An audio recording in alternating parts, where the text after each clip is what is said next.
Tonight, Clint Eastwood stars in the 1975 action thriller The Eiger Sanction, which airs on BBC Two from 12:45 a.m. It follows Eastwood as a former assassin, who decides to quit his job as a teacher in order to avenge the death of an old friend. However, Eastwood is then blackmailed into carrying out a final sanction, requiring him to join a gang of men as they try and scale Eiger Mountain, in the Swiss Alps. The four-time Academy Award winner heads a brilliant cast, including the likes of George Kennedy, Vonette McGee and Jack Cassidy. Though some aspects of the plot were criticized, fans gushed over the film's action sequences and climbing drama, including Variety. At the time, it wrote, Eastwood manages fine suspense both in the Swiss and Monument Valley climbs, as well as delineation of character. His direction displays a knowledge that permits rugged action. The New York Times added in a separate review that though the film was a long, foolish but never boring suspense melodrama, its action looked difficult and very beautiful. Eastwood built his fierce reputation as a huge Hollywood player on his heroic, action-packed characters, including in the iconic spaghetti westerns.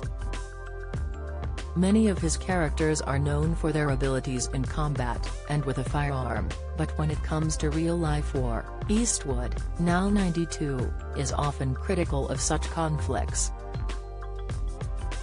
Across his career, he has vehemently opposed America's involvement in wars in Korea, Vietnam, Afghanistan, and Iraq, arguing Washington shouldn't play the role of global policeman.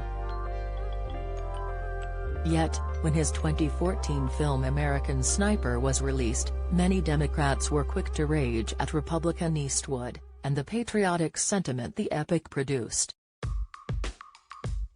Some Democrats described American Sniper, which starred Bradley Cooper, claimed the film was Republican propaganda and labeled Eastwood a warmonger, for inciting such glorified scenes of war.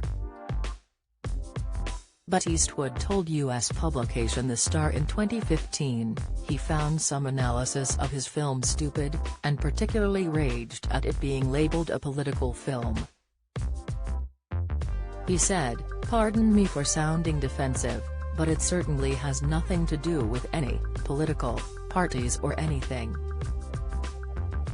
These fellows who are professional soldiers, Navy personnel or what have you, go in for a certain reason.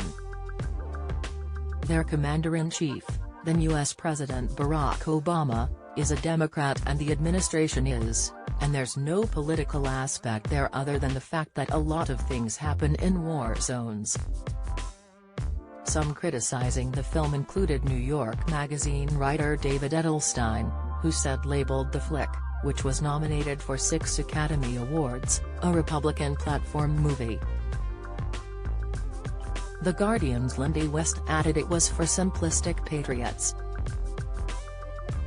But Eastwood swiped back that the drama itself was the biggest anti-war statement any film can make, and depicts the fact of what war does to the family and the people who have to go back into civilian life like Chris Kyle did, and what war does to the people left behind.